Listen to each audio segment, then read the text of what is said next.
At dusk, when Chen Ping'an returned to the town and passed the east gate of the city, the sloppy man who was guarding the door was still humming a tune and singing, "An inch of time can't be light. Glory, wealth and honor can be thrown away." Maybe he was disturbed by the hasty steps of the straw sandal boy. The man opened his eyes and just looked at the boy who ran into the door. The man was very disappointed when he saw that it was the debt collector. He waved angrily and said, "Go, your boy's time is worth a bird's money. If you can have one word, burn Ga Xiang." Book has asterisk small shapelessness. After Chen Ping'an ran, he raised his palm high, opened his 5 fingers and shook hard. Obviously, he was reminding the doorman that there was a 5-win incense between them. The man spit hard and scolded, "It's not a good bird." The young figure soon disappeared. The man looked up at the clear blue sky, just like a layer of beautiful glaze. The man rubbed his chin full of stubble and said, "Mr. Dao said a poem. What's the good thing? Glass." An ox cart slowly drove out of the town. On the cart sat a well-known young scholar. The coachman was a middle-aged man with a dull look. The man immediately waved and said with a loud smile, "Brother Yao, don't be busy. Brother, I have a sentence that fell into my stomach. I only remember good things and color glaze. I can't remember anything else. You have a lot of knowledge, so tell me." The elated Jian Yu held a bag in his arms and said in a loud voice, "Good things in the world are not firm. Colorful clouds are easy to disperse, and color glass is crisp." The man held out his thumb. "You are worthy of being Brother Yao. You have excellent knowledge. You will make great achievements in the future. Don't forget to go back to your hometown to see your brother. It's also good to replace your husband and be a teacher for our small town children when you can tell." Zhao Yu was stunned, then hiked his fist and said with a smile, "Brother Cheng, good words."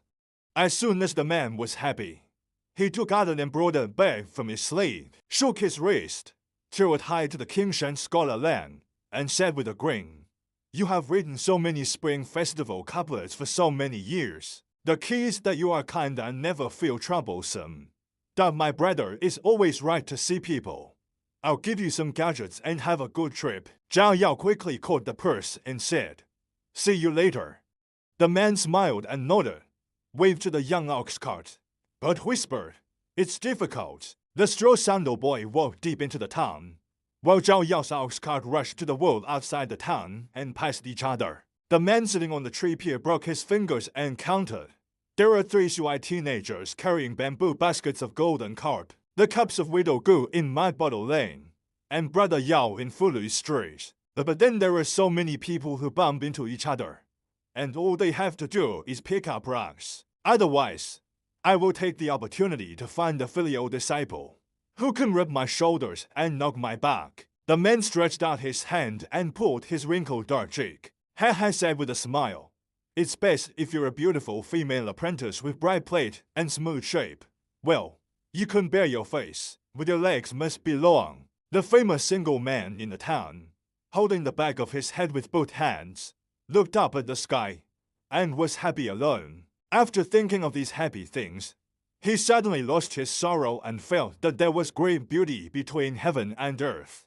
Before Chen Ping'an left the Mud Bottle Lane, he made an appointment with Liu Xianyang and the girl in black dot at that time.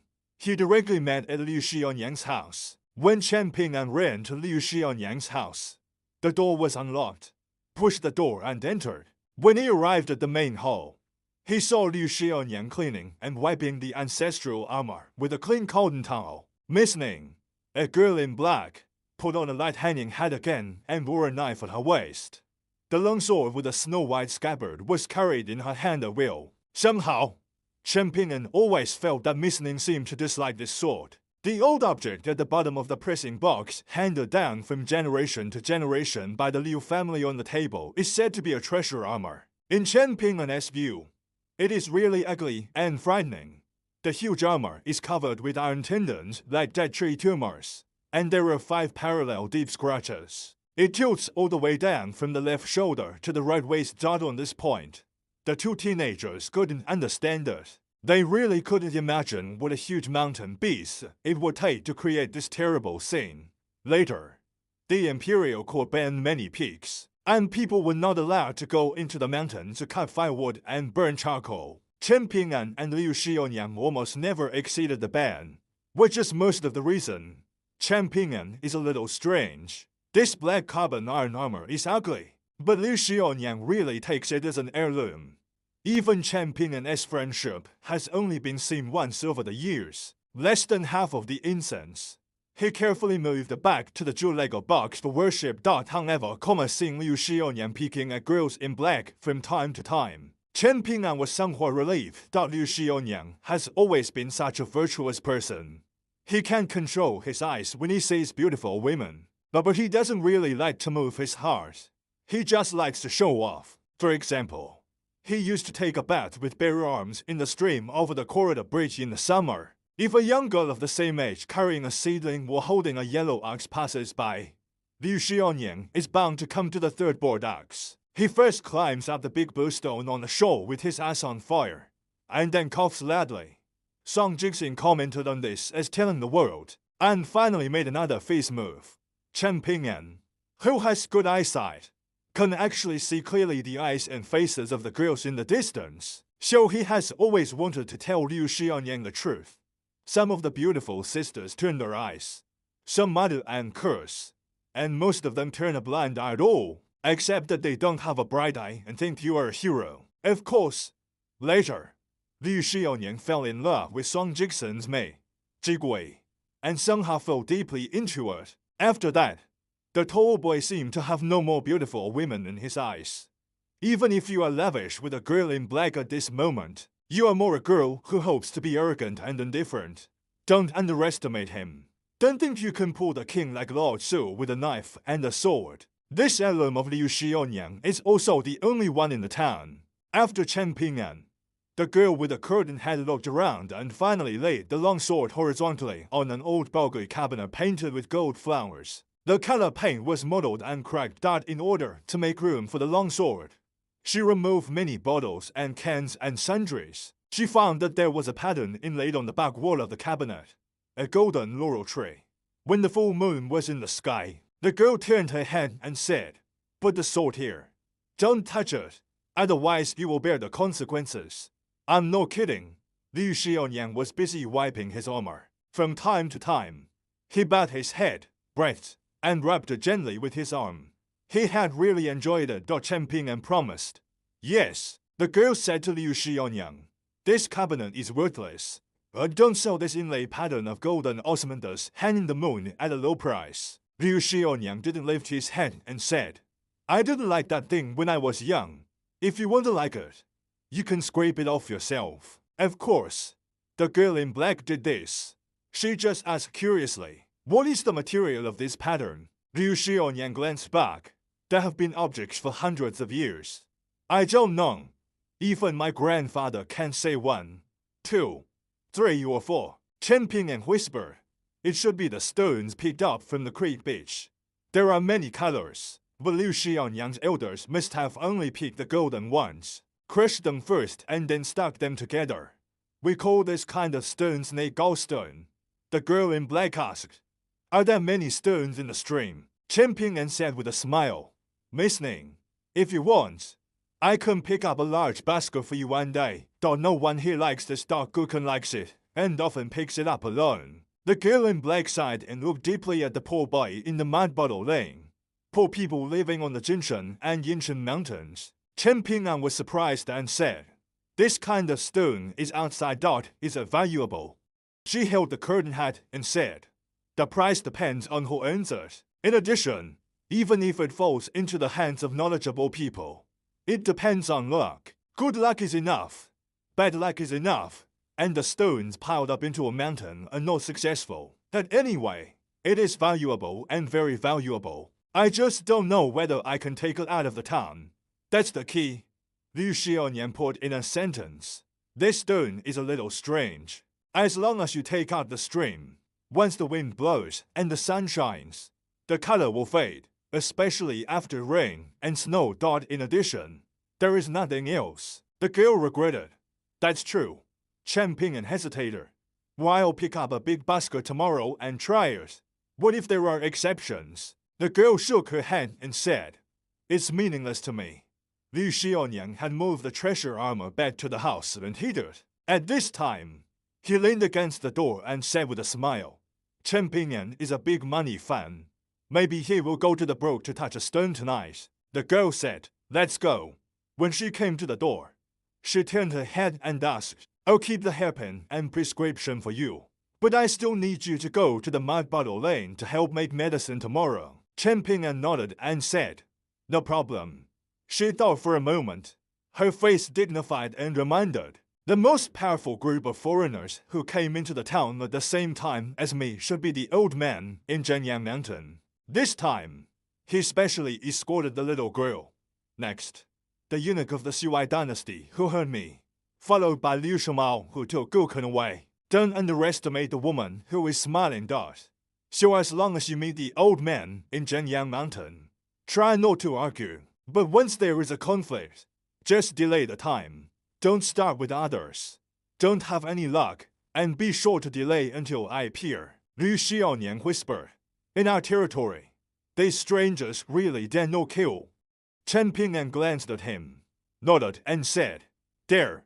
Liu Xiaoyan swallowed his saliva. Chen Pingyan suddenly asked, "Do you remember what Daoist Lu the fortune teller who set up the store told you?" Liu Xiaoyan had a big head for a while. After trying hard to recall, he scratched his ears and cheeks and said, "I can't remember clearly. I only know that it's bad luck. Anyway, it means that there's a big disaster and burning incense. It's a mess." I thought he was talking nonsense and cheating. Chen Pingyan turned to look at the girl in black. The girl said fiercely, "He can't remember the signature. How can I sign it for him? I really think I'm an immortal." Chen Pingyan is a little confused and can't figure out why Miss Ning is suddenly so angry. The girl strolled out of the house. Recently, it has been slow and vigorous. The girl with the knife was walking in the spacious lane, thinking whether she would turn back and find some books to chew. As soon as the girl thought of walking around and cutting her head with a crisp flying sword, she would say a few impassioned impromptu poems. Even if there was no one around, she felt really handsome. When the girl was full of longing, a familiar figure passed by. "See you tomorrow, Miss Ning." When the voice fell to the ground, the figure was almost at the end of the alley.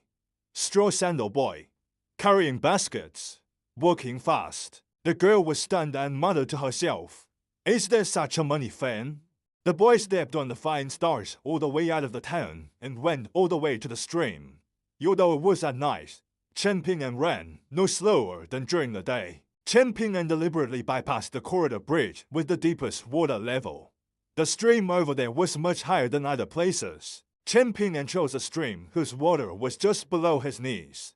He took off the big bamboo basket behind him, bent down, picked up a small bamboo basket hidden inside, tied it tightly to his waist, took off straw sandals, rolled up his trouser legs, and then went into the water to touch the stones. The wound of his left hand cut by broken porcelain is still painful. Naturally, he can't be sold. The boy can only use his right hand to pick up in the stream. In fact, the stones in the dry riverbed are the easiest to pick up. But as Liu Xiaoyan said, the color will fade badly. Now Chen Pingyan knows the mystery from the young woman in black. It's not difficult to understand.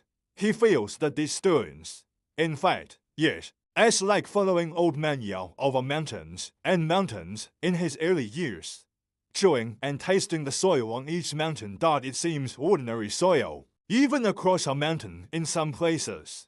It's a completely different taste in his mouth. Old man Yao said that this is called tree moving, dead moving, and soil moving into a nest. The mud in his hand will soon change its flavor, as long as it leaves the original land. The stream has no name. The stones as big as fist and the smallest thumb in the stream are colorful, but the people of the town have been used to seeing them lying quietly in the clear stream for generations. Naturally, no one thinks it is a rare thing. If anyone carries these stones at home, he will be regarded as a fool. He will be full and support up with his strength. He won't do more farm work, not a fool. Chen Pingyan, who stooped to wade, kept moving and flipping the large stones at the bottom of the stream. He had picked up 7 or 8 stones and put them into the bamboo basket. The stones were not small in size and had different colors. The skin color of the stones was like golden oranges hanging high on the branches in autumn, but also white and delicate skin like a baby's skin. It was dark and shiny, bright like red peach blossoms, and the color of shrimp back green was the most. This is not the only one. Most of these stones, commonly known as snake gallstones in the countryside, are small, greasy, and heavy in hand. If they are held high in the sun during the day or reflected by candlelight at night, the internal texture lines of the stones are as fine as silk, like rattlesnake fish winding. When you look at them from a distance, the skin color is like glittering fish scales and snake scales. About an hour later, the fish basket around Champing and his waist was almost full. He went back to the river where the baskets of straw sandals were placed. First, he went to the bank to pull out a few handfuls of reeds, celery, and dogtail grass and put them at the bottom of the basket. Then he put the stones into the basket one by one, carried straw sandals, tied the fish basket, carried the basket on his back, walked ashore, and arrived at the bank of the stream where he had turned back, put down the straw sandals basket again, went down the stream and continued to turn and move the stones. After picking up half a basket, Champing and straightened up and looked up at the stars, hoping to see meteors across the night sky. But he obviously didn't have such good luck tonight. After Champing and regained consciousness, he continued to do what a financial friend should do with the faint starlight and excellent eyesight. Every time he successfully picked up the stones, Champing and spontaneously gave birth to a joy.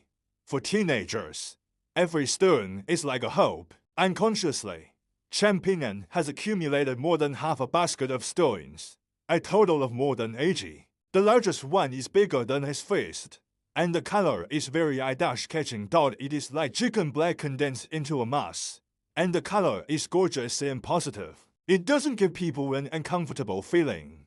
Such a large stone has almost no defects and cracks. At this time, Champing walked on the shore and walked to the next stream.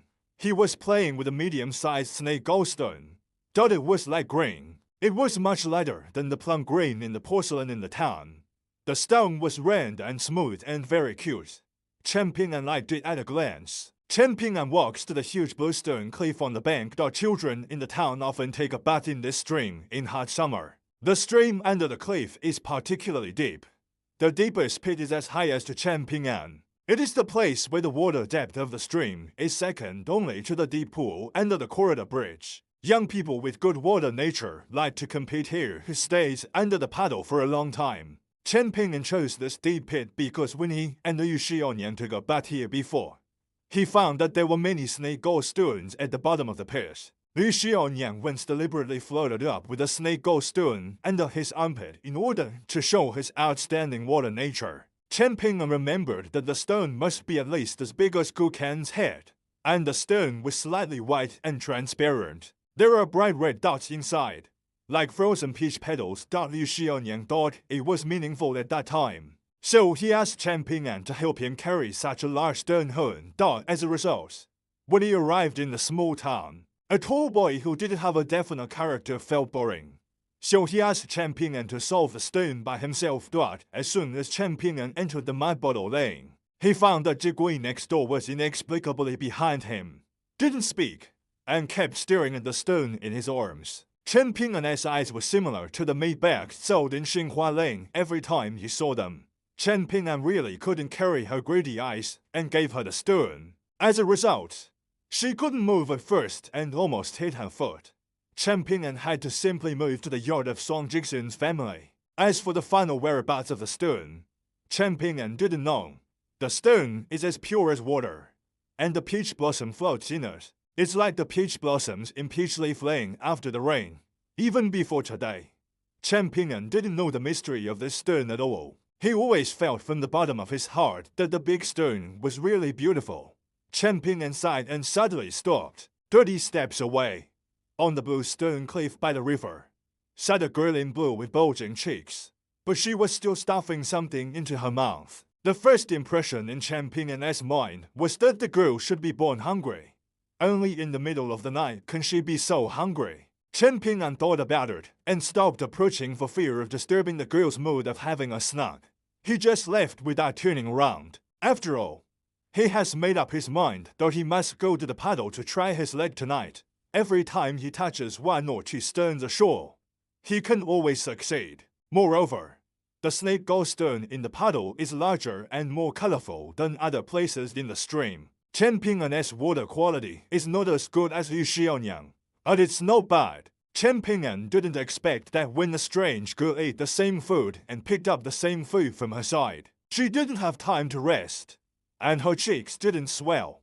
Chen Ping'an was carrying most of the baskets of heavy stones. He thought that it was also a physical job to touch the stones. When he went into the water, he turned sideways, took off the baskets and put them on the ground. Chen Ping'an underestimated the hearing of the girl in Xianxia. As a result, the girl suddenly pricked her ears and swept her eyes directly. Chen Ping'an is hard to say calm a girl that just eats slowly, so you have to smile awkwardly. The girl's expression was a little dull. She belched twice in a row. Then she seemed to choke. She quickly straightened her chest, stretched out her hand and patted her chest hard. Chen Ping'an found that she was young, with her neck down. The scenery over there was really spectacular. She did lose a lot of women who had children. His clothes were tight on his chest. Chen Ping'an quickly took back his sight, but there were no evil thoughts. The girl in Xianxia remembered that she had brought a kettle. She didn't forget to turn her back to Chen Ping'an and fill her head with a big saliva. Her breathing was smooth. The boy with straw sandals actually had only one simple idea at that time. The cloth of the girl's clothes must not be a bargain, otherwise she couldn't eat so much. The girl in blue continued to eat. This time, she was a lot more implicit. At least her cheeks were not so exaggerated. She lowered her head and bit. From time to time, she glanced at the strange young town boy with a pair of narrow and long peach eyes and slightly upturned eyes, which made the girl naturally like a young fox. She seems to be asking the teenager with her eyes, "What's the matter with you? Keep on going." Chen Ping'an was helpless. He had to stretch out his hand and point to the stream outside the blue stone cliff, shouting, "I'm not passing by here. I'm going to the stream on your side." She looked at the skinny boy, but didn't speak. Chen Ping'an quickly picked up a stone from the basket and continued to explain, "I'm going to pick up these stones in the stream." The girl suddenly remembered the appearance of important things, put her finger to her mouth and motioned Chen Ping'an not to speak. Then she moved her position, obviously to let Chen Ping'an pass. She wouldn't hinder him from going into the water to pick up stones. Chen Ping'an had to carry the baskets on her back and work hard. Fortunately, the blue stone cliff is very large and can stand more than a dozen people. Moreover, the girl has taken the initiative to sit on the edge. Unlike before, her legs are straight and she sits cross-legged in a regular manner. She has an open package on her knee, filled with all kinds of cakes and snacks. Like a hill dog so far. Just a little hill eaten by a girl. Chen Ping'an put down her straw sandals, baskets and bamboo baskets. Originally, she wanted to go into the water shirtless in the middle of the night. Don't think about it now. There was a strange yellow flower girl sitting next to her. Not to mention whether she would scream if her elder saw or heard this. Chen Ping'an estimated that she would be hurt if someone broke her legs. Chen Ping'an came to the edge of the stone cliff and rushed into the bottom of the paddle. Soon he touched a stone, the size of his palm, but it was not a snake gallstone. He had to wipe his face and continue to dive. After 3 times, he finally touched a bluish-black snake gallstone. Chen Ping'an climbed up the stone cliff wet, put it in a basket, and then continued to plunge into the water. From beginning to end, the girls were busy eating with their backs to the side.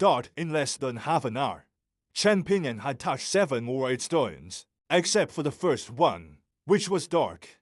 The other stones were large and bright. The last time he went down, he didn't take the stone ashore, but caught a live fish with the length of his palm. The town is commonly known as Slade Fish. When he meets people, he likes to hide under the stones. The meat taste is very beautiful. Generally, it is only slightly longer than his fingers.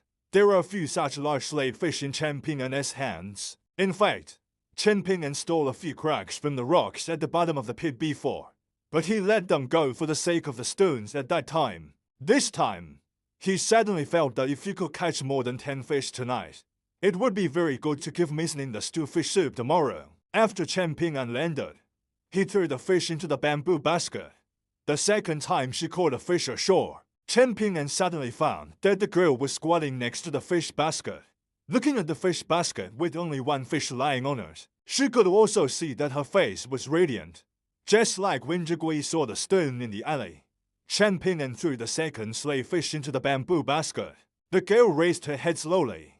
The barefoot boy had turned and walked quickly down the stream again. After listening to the boy's plop, the girl quickly grabbed the fish from the bamboo basket, looked down at them, looked serious, nodded and said, "Powerful, powerful." The girl in Xianxia knows that there are many strange scenes in this town. The well-named Xianxia Lane has an iron lock for a long time. The corridor bridge not far away is actually a stone arch bridge spanning a stream for 3,000 years. At the bottom of the bridge is a rusty iron sword. The tip of the sword refers to a dark green pool. The 12-legged crab memorial archway, the dilapidated mud statues in the grass outside the ancestral hall, and the porcelain mountain in the north are piled up with porcelain that has been judged as defective by the supervisors in previous dynasties, all of which have been broken, etc. She even knows most of the reason. She followed her father when she was very young, so she's worthy of seeing the world. But when Chen Ping'an came ashore holding the slayed fish for the third time, the girl with empty hands still squatted next to the fish basket, but her hands were still secretly wiping the corners of her clothes. She looked up at the barefoot boy approaching, just like the eyes of ordinary people looking at the gods. Chen Ping'an was surprised by her strange eyes and asked tentatively, "Do you want these fish?" The girl nodded subconsciously. Chen Ping'an said with a smile, "Then these three are all for you. I'll catch them later." The girl blinked and smiled happily. The fox is charming and charming. Chen Ping'an is very familiar with this kind of look. It's like when he was a child. Liu Xiaoyan was the child king of Xinhua Lane and Mud Bottle Lane. He caught snakes, birds and fish. It seems that there is nothing Liu Xiaoyan can do in the world. Later, some of Liu Xiaoyan's peers who used to be his followers also went to Longyao as apprentices. Most of them scattered into various grocery stores in the town to work as clerks or help their relatives manage their accounts. As Song Jixin said, the most unpromising people would go to the crop fields to dig for food.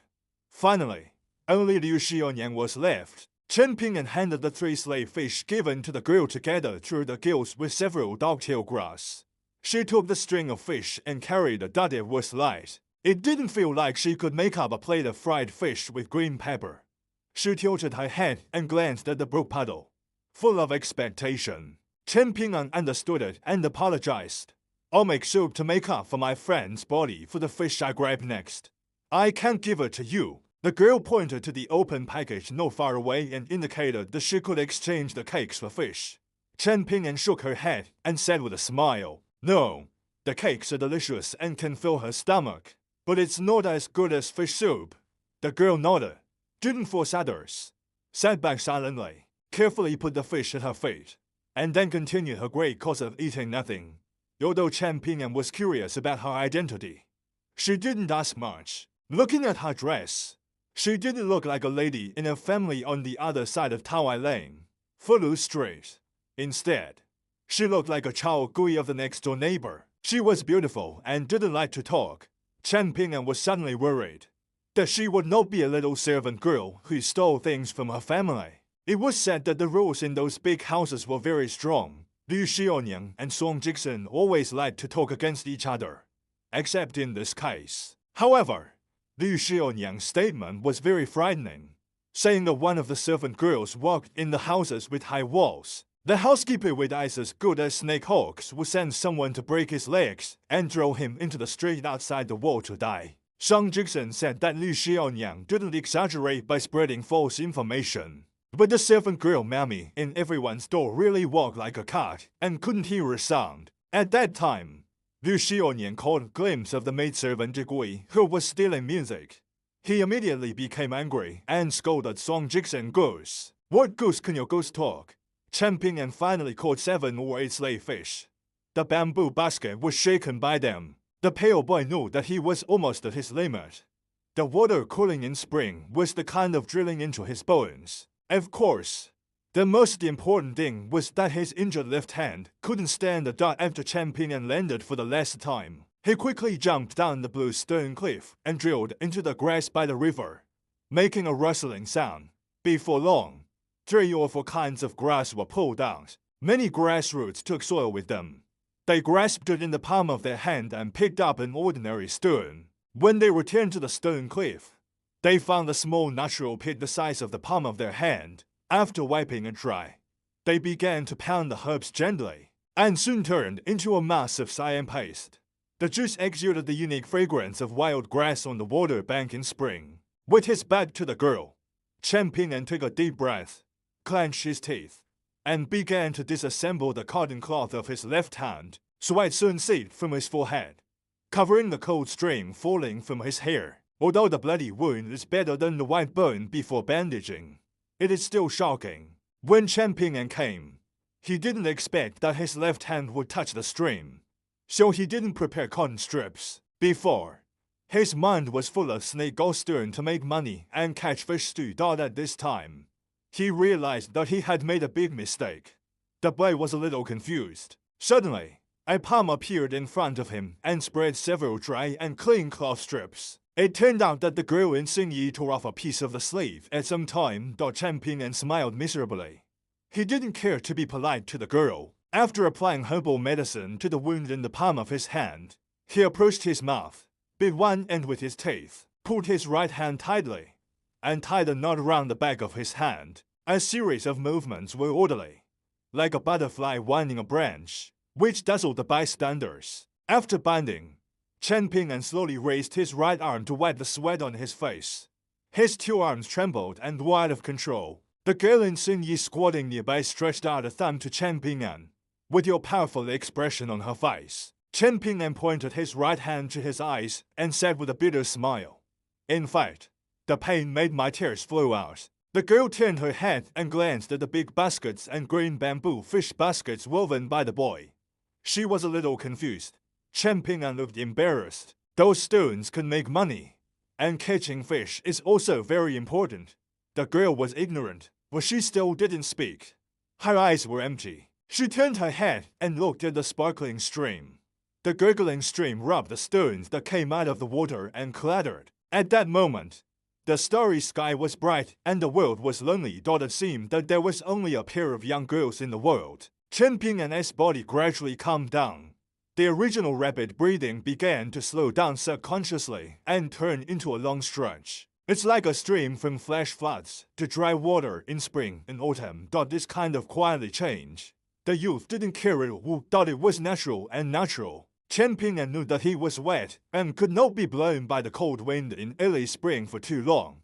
He had to hurry back to the town and change his clothes. Naturally, teenagers will not understand the health preservation and pathology in medical books, but teenagers who are most afraid of illness in their life have long cultivated a keen intuition about the changes of solar terms in the 4 seasons and their own physical adaptation. So he quickly put on straw sandals, tied a fish basket around his waist, picked up the basket, waved to the girl in Xianxia, smiled and said, "I'm leaving.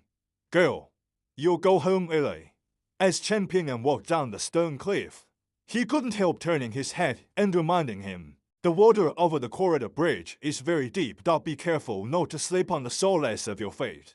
When you go home, you'd better lean against the side of the paddy field. Even if you fall, it's better to be covered with mud than to fall into the stream." Double quotes as Champion spoke. He suddenly realized that what he said was unlucky. It didn't sound like a good word. On the contrary, it was the kind of bastard words that Gukan's mother was best at. Champion soon closed his mouth, stopped nagging, accelerated his pace, and ran north to the town.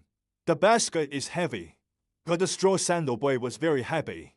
After unraveling the knot, Champion felt for the first time that he wanted to live a good life. For example, money. If you can afford to buy spring festival couplers with unique ink fragrance, painted door guards, and big meat buns from Mayoda's shop, you'd better buy another cow and raise a nest of chickens like Swan Jackson next door. The girl in blue is still digging the mountain tirelessly. She looks serious and serious every time she picks up a new cake. She seems to be dealing with a great enemy of life and death. When she was competing with a piece of peach blossom cake, she suddenly became stiff. When she realized that something bad was going on, instead of running away, she opened her mouth and swallowed most of the cake, then patted her hands and sat in place waiting to die. I don't know when there will be another man. He is not tall, but he gives a sense of integrity and firmness. But it will make people mistakenly think he is a farmer, because the man's eyes are too dazzling for people to face up to. The man looked at the broken pattern package left at the foot of the mountain, and his face was helpless. Thought he wanted to teach a lesson, but he was reluctant to give up. He silently looked at his daughter's stubborn appearance, that I would admit punishment if I made a mistake. He was in a mess with heartache, as if his family was the one who made a mistake.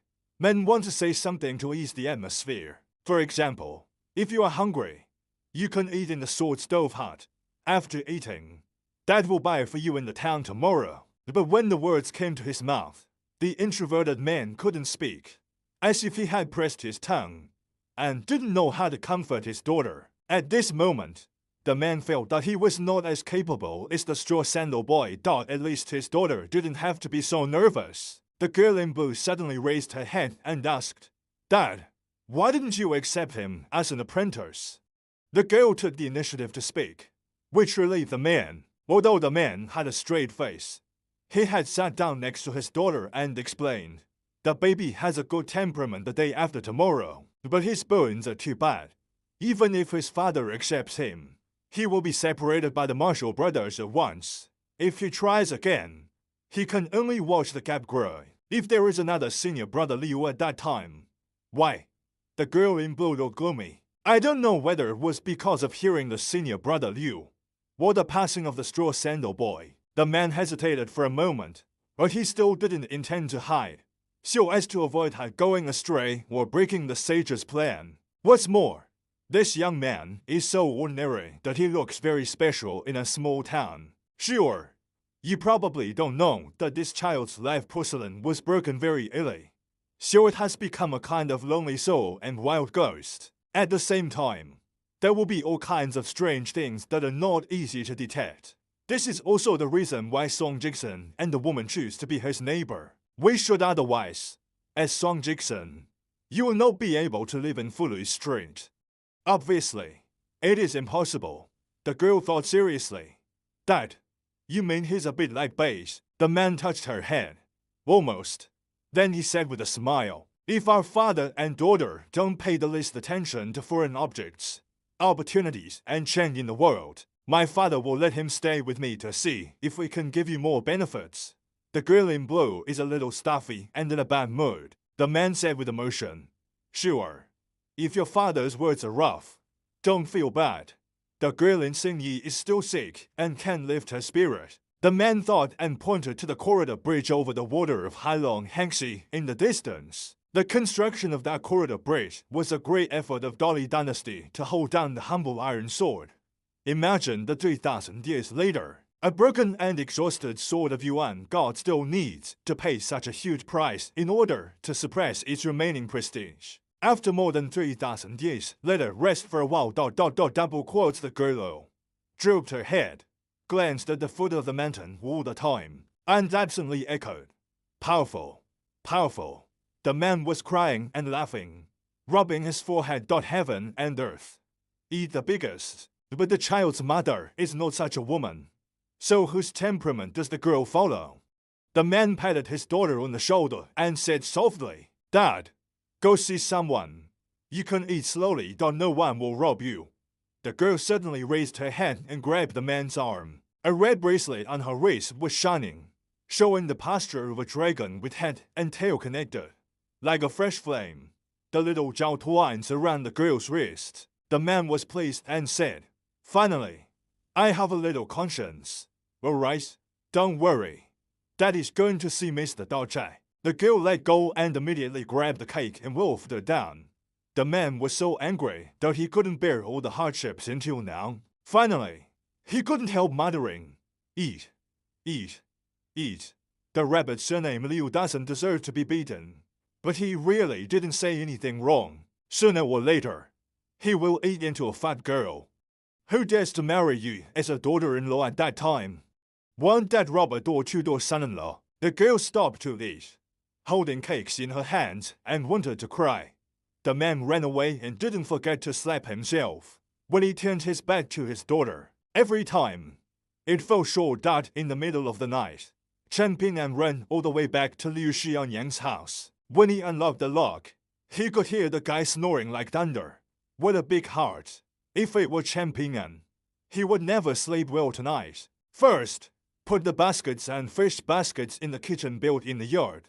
Go to Liu Xianxiang and pull the mat to his right side room. After Chen Ping'an quickly changed his clothes, he returned to the kitchen in the yard and began to deal with the slayed fish. Open the belly, wash it, put it in a clean porcelain dish, and then cover it with another dish to avoid attracting snakes, rats, and insects. Chen Ping'an picked out 5 or 6 snake gallstones from the basket and moved them to the side room where he slept. Before, I saw the long sword that Jian put on the cabinet, and it was still lying there quietly. After all this, Chen Ping'an was finally able to lie in bed and his body gradually warmed up. But the boy's eyes brightened. On the one hand, the left hand is painful. On the other hand, there is no sleepiness. But the real reason is that Chen Ping'an knows more about the unreasonable of those foreigners than Liu Xianxiang. The boy dared not sleep to death, so Chen Ping'an stayed up all night, always paying attention to the movement of the courtyard door and the house door at dawn. Chen Ping'an got up and went to the kitchen, picked up the burden, and prepared to pick up 2 buckets of water from the iron log well in Xinhua Lane. Bleary-eyed Liu Xianxiang hid in the quilt, revealing only one head. After hearing a slight noise, he shouted vaguely, "Chen Ping'an, get up so early. What are you doing?" Chen Ping'an didn't have a good way. "Carry water." Liu Xianxiang shouted again, "If you meet Jigui, say hello for me." Chen Ping'an is too lazy to pay attention to this guy. Just about to go out of the yard, Chen Ping'an suddenly heard Liu Xianxiang say, "Chen Ping'an, as long as you are willing to help, I'll help you go to the puddle and touch the stone later." Chen Ping'an smiled brightly. "Hello, Lei." Liu Xianxiang rolled his eyes, even retracted his head into the quilt and muttered, "You have no righteousness. You know this trick works." On the stone steps of the corridor bridge, a middle-aged Confucian sat alone until dawn. The first ray of dawn appeared in the blue and white on the same day. He looked up and said softly with a smile, "In the Millennium Dark Room, a light is bright.